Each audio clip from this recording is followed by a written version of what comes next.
Congo positif, se voir autrement la République démocratique du Congo, une voix neutre. Abonnez-vous pour plus d'infos en temps réel.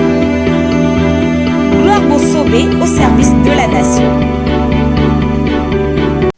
Bonjour mesdames et messieurs, heureux de vous avoir nombreux devant vos postes téléviseurs, vos écrans, vos téléphones, n'importe quel support. Ozolandela biso bipai wapi ozwami na pesi yo matondi et puis merci na ba abono bozo s'abonner encore de plus bozo baksama na chaîne na bino na pesi bino vraiment merci na zali awawa ceux qui n'ont pas na musika Burundi mati. Dernièrement, si vous vous souvenez, j'avais reçu des gens au Bayi Kolobela province ya Kwilu. Ils ont parlé pour la province à Kwilu et bah pesi ba avantage ni le gouverneur et la province à Kwilu à Sali parce que na tout qui est pourquoi bah bazo lukaba la gouverneur ya Kwilu na ya pesi avantage que gouverneur a tongi ba hôpitaux voilà gouverneur à Sali buena boy à Sali banzela bona boy et bah même qui na kututi na kendaki na comme on kenge vous avez ceux qui ont vu la vidéo et les qui au kulanda yango mais chose étonnante il y a des natifs, il y a Kawana, il y a Kwilu, Baza, mécontents par rapport à la communication dans Gaïwana. Ils ne sont pas d'accord par rapport à ce qui se passe au Panzouana. L'actualité politique est belle, mais aujourd'hui je ne suis pas seul sur ce plateau. Je suis avec Jolivan, hein? Jolivan qui est porte-parole, il y a jeunesse de Kwilu et puis je suis avec Manieka Roger, papa Manieka Roger, c'est avec lui que Tokomeka MP, que Lobela Maïmata, Lini, bah surtout basé dans la dynamique, IDPS, grand bandundu, bah défendaka, bandundu, grand bandundu, mais province d'origine, dans longtemps, balandi communication, ils n'étaient pas d'accord, raison pour laquelle c'est avec eux que Tokomeka MP, que sur la Pobaï de Sabiso, quel est leur regret, pourquoi bah c'est pelité la communication wana au baïki kolekisa na chaîne nanga c'est encore retarisate sans plus tarder na zokinde opé sa papa Roger bonjour papa Roger. Bonjour monsieur le journaliste. Papa Roger boni nzoto boni mboka. Non mboka ezanango bien kaka parce actualité de l'air ya province na biso ezotambola lisusu malamu te. Ezotambola lisusu malamu te yango to ya wapona ko dénoncer biloko ezotambola lisusu malamu te po province ekende liboso lobi nango tolingi te mpona électorat ya chef de l'état ya 2023 ekomake kuna na province président ya république asalaki eloko te kasi molobeli oyo atielaki biso na province oyo aza gouverneur ya Kwilu azosala ta mosala moko te eyo kosunga la population ya province na biso. C'est vrai ça? Oui oui. Nazozongela yo avant de continuer na yo na pesapi Deko Jolivan,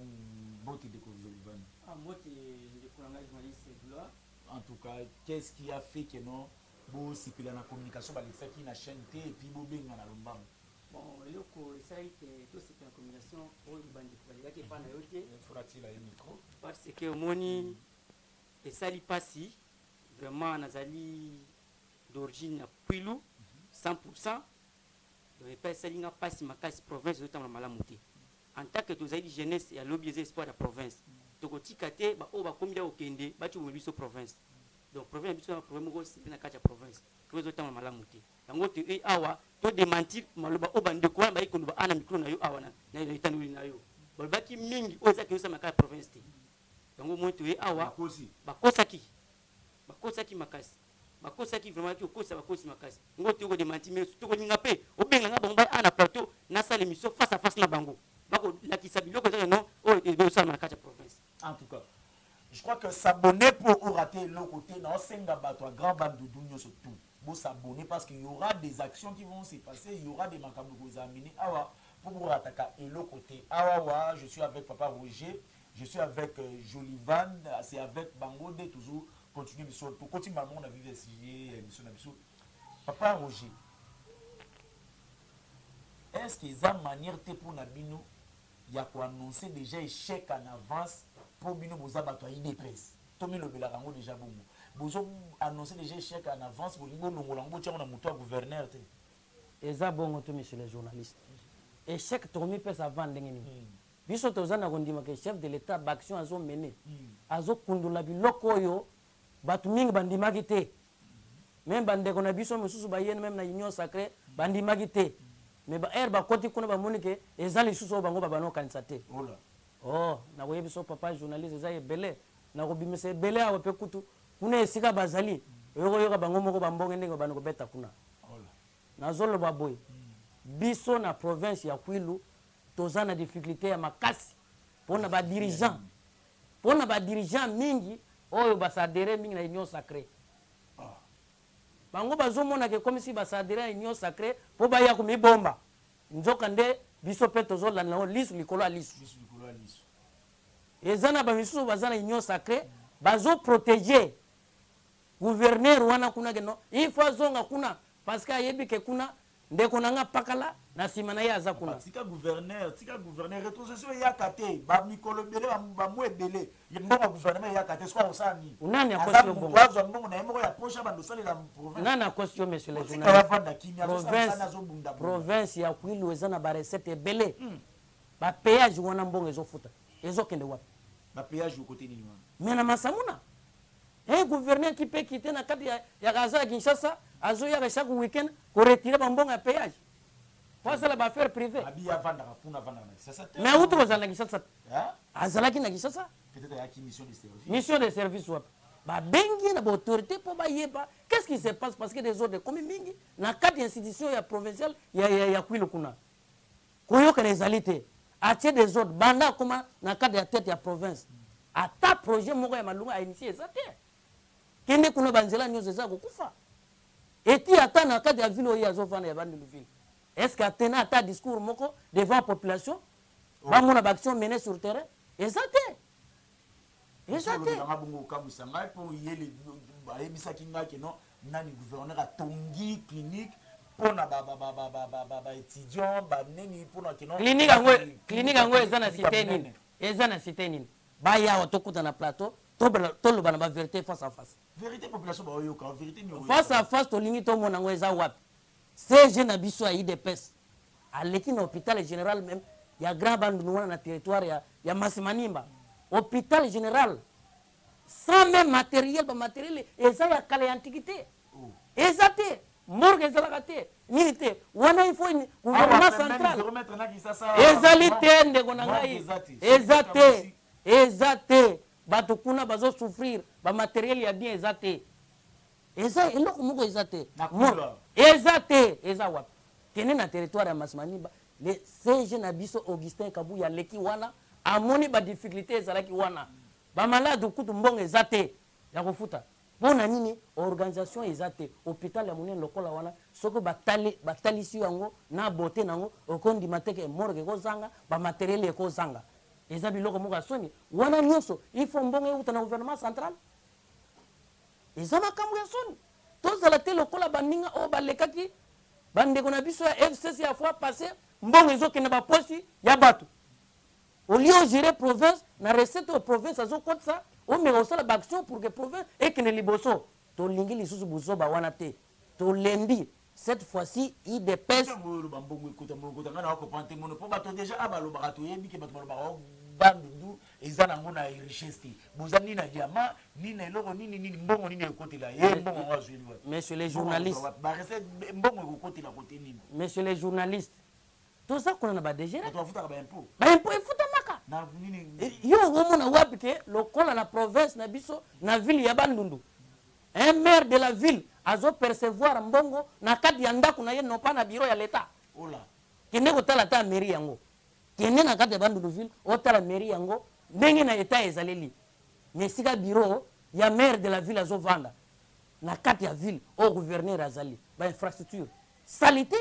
omona ke bazo sala ta eloko moko te bakoki se servir bambongo na bango batia na bapoche et comme marché lisusu bongo te biso na 2023 toza na besoin ya kogagner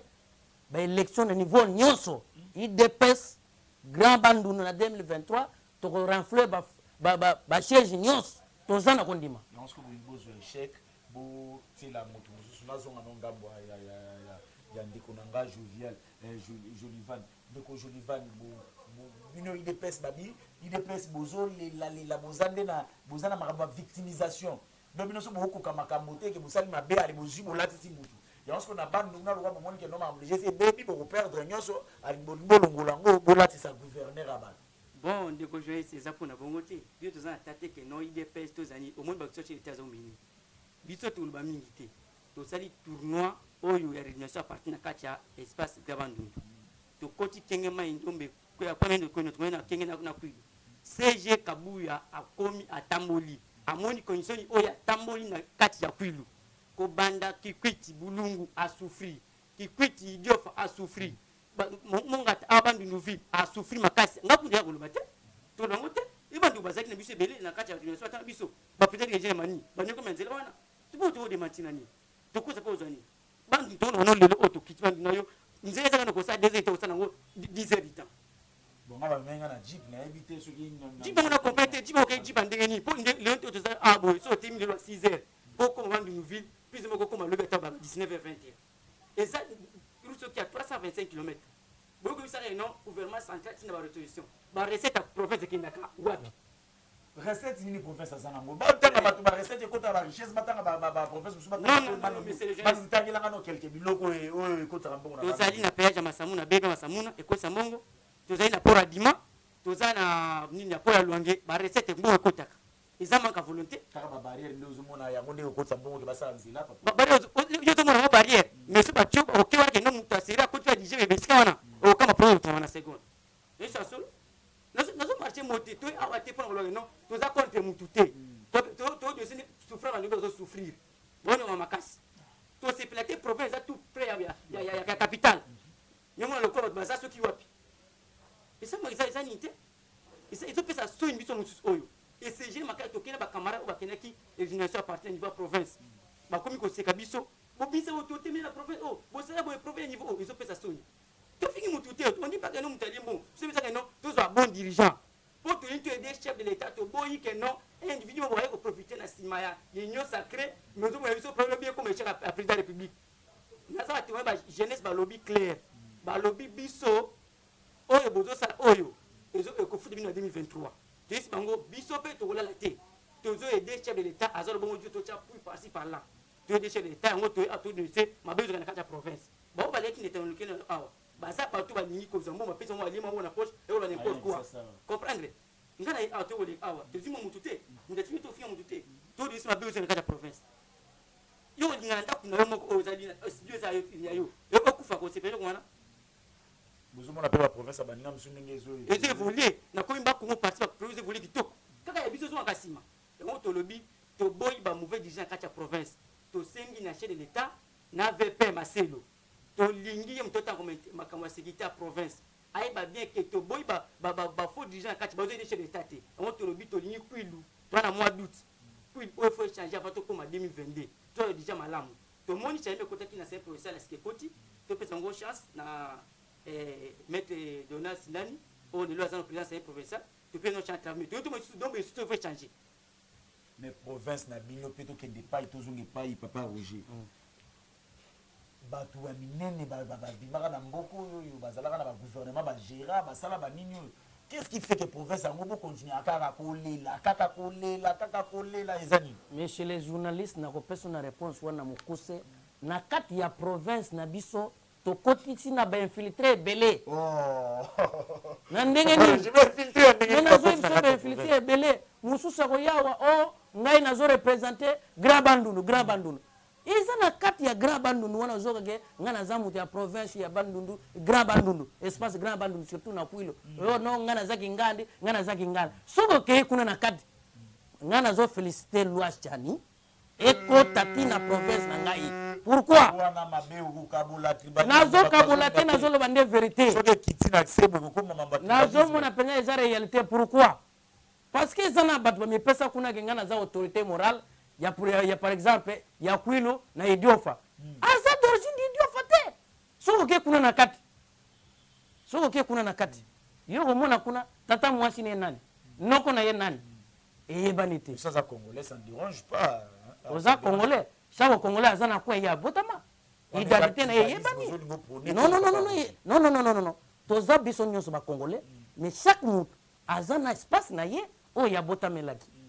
toboyi te tolingi kokabola te tolingi tozala ini mais bakonzi na biso ya kala wana bakotaki wana babanoti ya mbongo na bapose bakanisaki changement na mboka na biso oya te changement si déjà ekota kala dès l'alternance changement nde ekotaki jour wana soki boyebaki te papa journaliste et puis okokende badirigant mingi oyo badirigeaka na kati ya province na ngai ya kwilu okomona na bamandataire public bango nyonso bazala kinshasa awa bazala na kinshasa kuna batika mwa petit na ye moko boye agera baaffaire courante est ce que ezalaka nano papa tika soki okende bamondo wana mais weekend wapi yo batie bati ondimaki engagement ya kosalela province sikoyo olonge province oyo ya kovanda kinshasa orulaka nono baapesa rapport na telefone ezalaka te papa journaliste na minute oyo kaka na minute oyo benga telefone kende banda kobenga nakende kaka na bato ya ici badg nyonso bonoma bino na ici ministre moyindo nzangi azoka ngai badg wana nyonso nazodenonse awa baza na kati ya kinshasa basalaka nini te bango bazawa mpona kobetaka bamati mpo azala mainteni me bamati wana ekosimba lisusu te bato wana nyonso ya kala yanga ya kwilo oyo baza bamandataire public wana il faut bakende changement ezokota nomoni te quelque part pouvoir on peut la mino idps ta mosusu ezosala soni bolobaki soki boye bokochange makambo mais toomona ti na province bokomi papa journaliste seke idps papa journaliste bakendaka eloko nyonso malembe nazoyebisa oyo na émission tozosala après quelques jours tozosala enquête mo igf il faut akita na province ya kwilu asala mosala na ye oui il faut audit moko esalama audit il faut esala na kati ya province na ngai ya kwilu mpo sérieux eza te toyeba bambongo wana ndenge ekenda na baposi yokoyoka ebele ya kobima lelo naza na bareserve ebele meme na mbala ya nsima e tokozala na confrontation na bandeko na ngai wana esika na koniata mpenza makasi mpenza na lokolo na ngai awa biso na nsima na biso me biso nga nazobundela province na nganga moko moto aza na nsima na ngai aza te naza combattant nakotikela kaka combattant oui toza ebele mais yo omonaki te papa journaliste tala kaka ndenge 16 asalaki tourne yo omonaki te baplein biloko wana baimage wana omonaki ezalaki nini ezalaki bato te biso na kati ya dynamique grand bandundu tokotikala lisusu nsima te mais non totika makambo wana ya biloko bafaile tusa awa tozoa na politique eza tozotala mboka nani yalingi okama mboka lolongo bani tokolinga te ko parce que ozanga tribalisme tout comme ça non monsieur le président de la république aza mwana ya mboka na biso congolais tokosoutenir baaction nyonso ya chef de l'état mpo mboka ekende liboso mais nabi soko kopusa mwana moke ndeko olie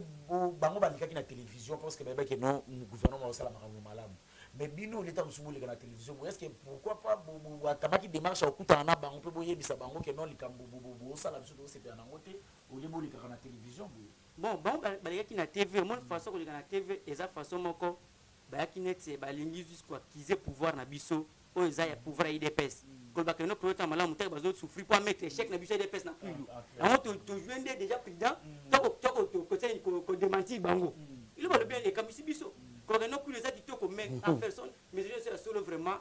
mais respect na secrétaire général idps aka karanse ogise abuya oyo tobengilisa mokonzi ya mboka atamboli partout sege atamboli partout c'est Kabouya tamboli partout et ça n'a pas semboté na ça saki atalaki yaki oka passe bana kwilu atango to tamboli partout ko mulungu idiofa basimanima bakingi tima nouvelle c'est amoni niveau ni oyo ça amoni niveau ni onzele zali et ça n'a pas na mona soni amoni niveau des zali yango mo que non alobaki ne peut clair to ça il faut pour aider bana mboka akumisa bolela bana kwilu mboka nani chef de l'état c'est Kabouya mona ki makambo bino bo dénoncer oui ça va qui va souffrir en nzela ezali amoni nzela de fracture ezate na kwilu to souffrir et mo kutanyoka mi tozo kama na nzela yango mo ke no et to mo isuke no après qu'on les cassé j'ai amoni position nzela za kufa to be individu mo na plateau no awa ko le baké kwilu za kitoko to mo to mo ba sama ndoki si regarde ces gens un natif à Kwilu. Oui, c'est discret. Jolivan, Oui, Jolivan base à la pour toi Kwilu. Mais comment un natif à Kwilu, moi, on a Kwilu, aux appels originaires à Kwilu, de père et mère. Aux amants à Kwilu, pourquoi on va bilo que non, à l'équipe n'a plateau là que non, plus de ça qui toque. Il y a des routes. Parce que tout à la bien n'engé à l'obaki, n'engé à l'obaki. Banda ba gouverneur bazala gouverneur motatika quand même ko sala mo action lokola ye bon non quand même non le gouverneur nini asali déjà makambo ko ndenge gouverneur sikoyo azali non mais c'est journaliste ngani naza awa na polémique te ko pe ba travaux ba jeune ba dikana yo ka c'est le komoko ngani naza awa biso tozo ta makambo to tani tozo dende réussite na biso ezala kitoko ide pesa non commande bino ezande oya bino ezande que no pouvoir la bino ya IDPS na province ezala échec ti ezala échec te yango que non yango na que non et le seko besoin de 23 communauté bana plus ba c'est vrai non te biso awa to moi qui be président ça na salaki pour le temps mo ça mabe kuna ba province bango ba ndiko biso ko zo mabe ba tozo ba dijana te bo ko biso gouvernement central tozo pe ba mo président république mais to parce que non biso moko bana kuinde ba imbomi province na biso ale bobangi bobite to la biso gouverneur to laisse gouverneur berté to laisse gouverneur berté échec na biso to lati sango yi te biso to laisse gouverneur gouvernement na mbongo te to lati kaka gouverneur yo c'est le moko le RR bango ba attaquer président république non président république à ça les chaînes na Kwilu et ba point ba laisse pas président république beti non avant makamo pas président et ça mo bachana pour ata makamo yango le moni le oyo to mona ki to tango na CG ba ki mabeti na kati ndio fa abika pona ba to asengisa mais ba ko te politiser ba no bino journaliste il commence à dire n'importe quoi comme CG ko pesa ko finga c'est na désordre mais pour monter le bina la fiminoté abilo mabeti mais le bina vérité pour souffrant de ba là mais vous avez d'accord na makambo CG lo baki non c'est oui vous êtes d'accord c'est avec makambo beti si j'avais dénoncé que non pour na pas bisa qui est à monter à souffrir mais c'est OK bande une ville coûte ba beta ki nzembo ba FTC ka buya na mise publiquement to ka ndingo journaliste za kuna bandu ba alanga petit ko ma alanga nzembo ay minza lobi c'est ka buya commissaire so mais c'est pas chez les tata ndila mongata oyo tonyo kama bon ndila mongata ba bi eza la compétence ya province te ba lobi eza la compétence ya gouvernement central eza na ya province mais yo se organise la compétence province te que no province eza déjà province yem to ça rapport oyo ko ma dikolo il faut habiter dikolo yo kanisi ba on a des bino qui habitent rati mais c'est ça mon tête on demandé yo ça je ba aux journalistes gloire journaliste tout le monde a raté mission moi tout le monde ngi faut voir des actions tout le monde connaît oui réellement tout le monde qui a bêta qui les médias zali et c'est ça mon toi ça mon connaissance à ça média les médias zali où ça que nous les après oui réellement pour notre tambula les biso clair biso to za jeunesse to za espoir lobby pour na Kwilu to limiter professeur tia na temps biso to kuta province lobby to mo na pena ba kunjango to timulango to kuta point vous avez niveau bien et to zo to province to pas niveau zali to zo des chez l'état na biso oza fait ton sketch moi za mwana boka to boyi polémique to linte polémique tout ça bande ko baleka ki awa na lingi zilanga rendez-vous na bango baya baleka bakutana nga boyi fara to confronter na bango baya ba image na bango oza que non o lui que non banzele za kitoko na Kwilu les gens vivent bien na kozo to kitano tourner na kacha Kwilu na yo to ta na Kwilu to ma population tout ndana ngi na tuna ke nani akomema ngano na Kwilu wana na tambola na Kwilu papa Roger Tozomona vous parlez avec trop de soucis, trop d'énergie, raison pendant la simezani. Pour bien batailler des personnes aux abons. Quand nous sommes lobby, papa a préparé l'électorat en 2023 pour ma député, toi il m'appelle gouverneur, il y a Kwilu, il y a bandi qu'on loue le gouverneur problème psycho pour que non lobby tango yé faire postuler, banani ils ont un intérêt politique na simate. L'intérêt politique mon côté na simanaza na ngom papa journaliste. Mais gouverneur ya Kwilu asande kona ngai nako boye pona nini mais ere azo sala musala malamu te sikona ko apprendre ko betre maboko ndenge nini parce que mi faut tsaka pe ba dirigeant moko compétent un gouverneur faut azala manager il faut bunde la province na ye aye ba ko difficulté ezali na difficulté wana nini na ko sala na mwa moke na zana ngona 100 francs na zo zwango na libe na kada province na ngai na me ko sala mai oboy makambu ya santé biloko na ba tozana biba hôpital ya bien te na kati ya Kwilu ezali te ba morgue ezate ba matériel ya hôpital ya Malunga ezate ozomona lelo tozo souffrir bat bazo kufa lokolo ba nyama na kati ya Kwilu mutu moko te akokosa yo na kati ya Kwilu ezana ba infrastructure ya malamu oye bat bagomona ke nzela kitoka ke tituto talaka ka sala kana même kaka turke poko manga tati ke kwiti yango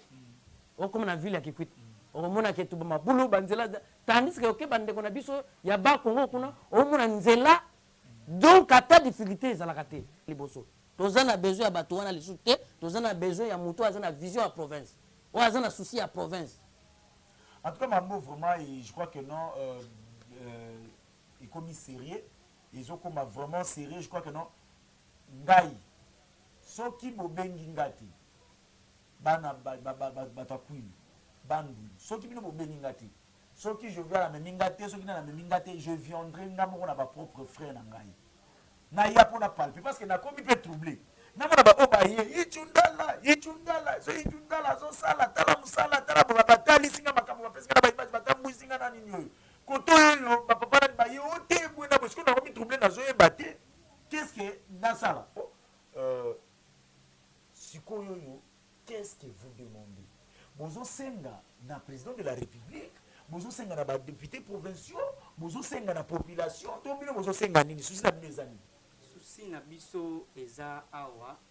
tosengi na président ya république ile moto aza garant de la nation commandant suprême tosengi epa na ye ayebake eta toyebi bien kakutaki mboka na niveau moko ezalaki vraiment par terre mais toremercie makasi nde akomi komatisa yango ekomi yo sur 100 oyo mboka ezalaki tokonya na 85% oyo akoboya yango oza motema kindoki Finga yo mabe na télévision to ngolo ba makambo kemboke comme na 80%. Oui ba to comment non yo ka felo moko yo ko batika ngoko kuma moni kongole ko comprendre to bati le autre là il a vu na kacha mboka ti justice comme indépendant ou bien on bien justice et comme indépendant ou bien que non que tu bana comment tant fele yo ni ko ni non mboma no ni ka oliaka ils pas olia qu'est-ce pour olia justice comme indépendant ezaki justice comme indépendante nanyo Jacques dans la prison. Mais voilà qu'on a bon on est pas ça polémique à monter. Mais moi je demande que c'est bien vrai aux gens quatre mbok. Et puis pour le gagner on va attaquer beauté pour na zanga kunati. On a yepé ba kombo tout temps. Na série de justice c'est comme justice na mboka na pekune za indépendant. Na wapi na mais si on dit RDC plus na kati ya plus na kati ya RDC. Ya bino kuna pe. Biso que ko les ofélés. Le qualité comme ofélé. Oui, qualité comme on va en classe ofélé. Moni makambo no sur 100 aux aki na kati ya mboka kokufa. Tout le monde 85% est commis comme marché. Nous avons été pour la salle, nous avons monté. Je suis député, nous avons été pour la possibilité, comme la possibilité. Tout le monde a volé mon sala. Là, tu es chaque jour de sa mabia moutou. On ne sait pas de la biseau, j'ai sa couille. Beaucoup en mis sous la tête. Avec une histoire à couille de lobby, ils avaient biseau, j'ai l'espoir. Moutako, c'est noté, Moutama est noté. On ne donne pas l'argent que nous avons bongo. Au cas où le lobby, on a TV, pour le gagner aux tamboula. On appelle ça, on appelle Simboté. L'autorité morale a biseau à Gramandou. La femme formalisée, mon tien. Oh le loi réunit biso tout espace dans la grande puis comment il a biso ini oh azali comment que non mais il peut te en plaire na kata kwilu et peut dominer la grande dundu grâce à cette dame mais tout le monde que non ba dans le miso mbaya et biso casser mer côté mais la mais ko raté Papa Roger yo zo bangisa ngami na zo mono ndiro za na ba ambition ko za député na mupanzi wana mais naza congolais ndio na yo na makambo na yo naza congolais droit ya congolais boko pekisanga yango te naza congolais ba ambition ya mutu eza mutu na mutu azana ba ambition na ye toza na politique ako ide pesa beaucoup na pouvoir bozuma pe toza na politique pouvoir nyoso boboto na lobby ndeko na nga journaliste toza na politique ba ambition na nga yo koko kanga ngote mutu na mutu azana ba ambition na ye eloko na kosenga chef de l'état atia miss na kati ya province ya Kwilu eza kokufa et puis na kosenga ministre na biso Aselo amekate kotala bato na bazoyela babobuzoba na bango pour permettre bango pona koya koloba ke no bo gouverneur wana vana wana parce que non soki azosala bien te akomi na suka nini donc biso bolingi province na biso ekomaki na selago oyo tomonaki déjà eleki ebele sikoyo toza na besoin province mata tokoma lokola baninga toza mosika yango na biso na kati ya dynamique ya grand bandulu tolobi tokozonga lisusu nsima te tozo remercier le CG Kabuya ndenge asalaki tourné na ye wana amoni badifficulté ya retrouver na kati ya terrain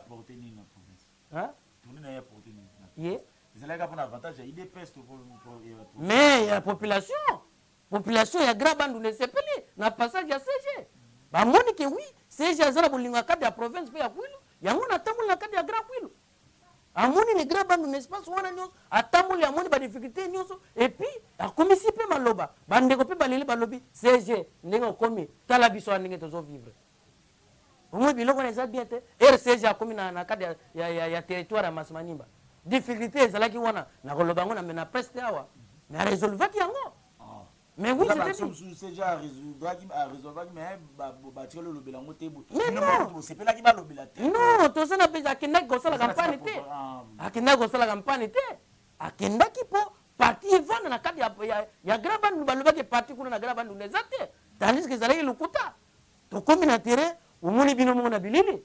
Lelo eza samat.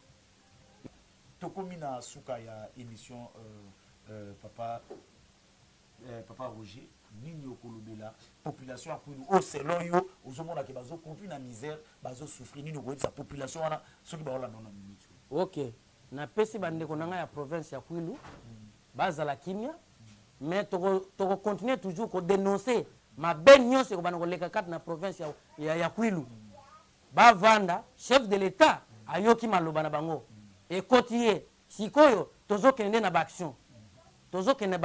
biso pe toza toujours unis dans les grands bandundu et ni na province ya Kwilu toza la bomoko pour que province na biso ekende liboso bato sikoyo bayaki koluba makambo ya malamu na banini ke nokuna population za kinya za nzala te azo souffrir to yebsa bande ko na biso wana na sengi na bangonde bazala sérieux soki bazwaki mwa bakanyaka na baposi na bango ngayer na yawo na émission ezana mutatini ngate na ye na souci ya province na ngai pour apporter un plus na cadre de la province na ngai yango na tozo continuer ko sala action wana pour que province kene liboso lelo toza ba jeune et lobby bano bazo botama bazoya sor na bango ekozani soki to tiki libulu wana kali soki ekitaka kaka en tout cas sor na bango kozala nini ko yebisa population oyo bazo landa yo na grand bandundu mobimba o bazo vivre na passe selon bino ndenge bozo mona bazo vivre na passe na bozo marcher te soki ba landa yo na minute ko yebisa bango. Bon, nakoluba prisma na bandeko nanga Kwilu tozala ini toza bomoko mutu akoki intimider bino te mutu akokosa bino te koyena bino biso en tant que ba jeune leader ba jeune bazo aider chef d'état na baction na ye tokaki on peut komisi message ekomi yango ne losa bino bozala kimia ba obaleka ki aleta loke awa ba ke komisa ke kuna pasi ezate ba bonchouer mbongo liaki mbongo limongo pamba biso tozima muté tozana mutaza derrière biso ke no ba ke no Jolivani azana boye azomisala zama so vino mutu wana te naza combattant il est tout combattant na de sabre na province na sema na ministre intérêt VP na mes respect excellence il va bien que non lelo mutu zo kama sitambo kanyos tala ko ya Kwilu mutu moko apesa rapport mabete kuna yoko ka oya population ko loboko ka un individu mo ta aloba ke no nga mu no DJ province za boye pona za ministre boye te yoka biso population pesa onyo kama population Kwilu bazonyo kama etikali muke kutu population ye moko ya Kwilu bazo benga bajomba kita sur terrain to sa émission na bango amona province tende kuna ngai vouloir merci mingi ando ya minga a vraiment nzaba pamula yo bana Kwilu za ini total bana bana mazo ba vital mazo kosa mais vérité ça obiso binisi pona souffrance na bino bayoki yango ndeko na c'est pas non de rejoindre vouloir vraiment comme ça biso message biso partout na qui des droits bana ngo partout awa déjà belé abino déjà bazali ba kamba bazaba abonné awa je crois que non ba ko landa message na bino et ko kuma papa lilobana ya suka par rapport ngana ko senga na bandeko na ngai ya Kwilu ba s'abonner belé na kati ya chaîne oyo ba landa ngo nyonso bana ba Facebook na nyonso ba yebake province ya Kwilu ba kosa biso te ndenge ezotambola maladi eza kuna organiser biso tozokita na baterrain wana bamona mokonzi chef de l'état amoni makambo nyonso ezoleka na Kwilu bazala toujours ini nakosenga na merci papa journaliste na mosala malamu ozosala tokosenga mpe na bandeko nyonso wana baya kokosa vérité nde bango moko bayebi vérité. Merci beaucoup. Tout est bien qui finit bien s'abonner pour soutenir ton jeune frère na mosala tozosala Congo Positif, chaîne Abino Obulinga Kama Makasi, Bananzambe TV, chaîne ya ezo pesa une image ya qualité ya modèle oyoyo. Pourquoi beaucoup s'abonner pour na ko biso un plus le lokaka TV tozana bino awawa s'abonner. Soko moni ke makambo balobeza lokuta soko moni nini comment na sewana na commentaire soko kuma na commentaire te mon numéro yango wana eza mopanzi na pesa peut-être ba obo arriver comme on a déjà plus 243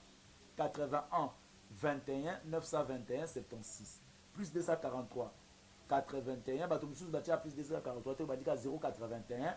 21 921 76 mon numéro yango wana ekomami na bas de l'écran obengi okozwa nga moko eza mpe numéro ya whatsapp tokosolola napesi merci na Arnaud Anzolo oyo totambolaki na ye tozalaki na ye tokutani prochainement pour aujourd'hui grand banundu bozela débat après débat tokokita kuna na terrain pour que non toyeba qu'est-ce qui se passe topalpe du doigt ou biso moko tolingi toyeba vérité pour totalisa population merci bye. Congo positif, se voir autrement la République démocratique du Congo, une voix neutre. Abonnez-vous pour plus d'infos en temps réel. Gloire au sommet au service de la nation.